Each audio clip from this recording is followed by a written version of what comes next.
Sixth most common question: if Islam allows a man to have more than one wife, why does not Islam allow a woman to have more than one husband?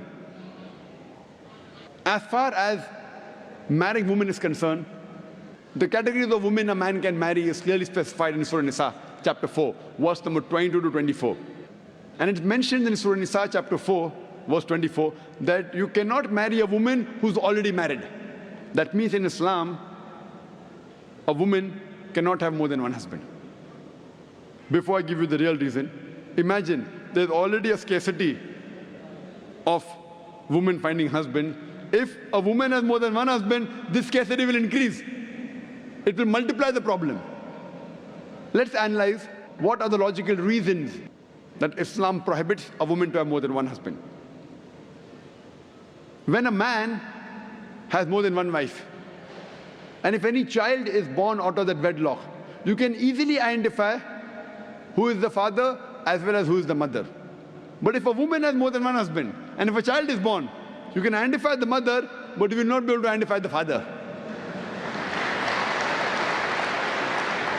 And if you go to admit that child in school, and if they ask you what is the name of the father, you may have to give two names. And today psychology, they tell us that identifying the parents is very important for a healthy childhood, especially the identity of the father. If you cannot identify the parents, the child has a lot of mental trauma. Today, after science has advanced, I'm aware that there is DNA testing and genetic testing where you can identify who is the father and who is the mother, though it's not very accurate. But even if I agree that maybe after a few years it becomes accurate, yet it has happened recently. All these years it wasn't there. And this is not the only reason why a woman is not allowed to have more than one husband. There are various other reasons. For example, today science tells us that a man is more polygamous in nature as compared to a woman.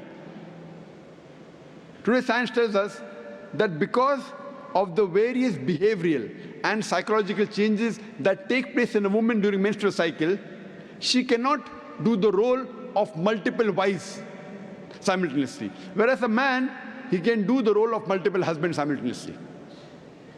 Furthermore, if a woman has more than one husband or more than one sexual partner, and if all of them are loyal to each other, yet there are high chances that venereal diseases and sexual transmitted disease will emerge, and it can be retransmitted back to the man.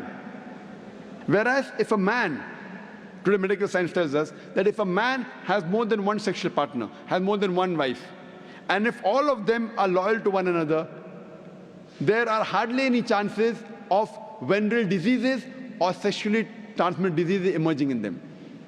So scientifically also and medically, it's no problem for a man to have more than one wife, but it's problematic for a woman to have more than one husband.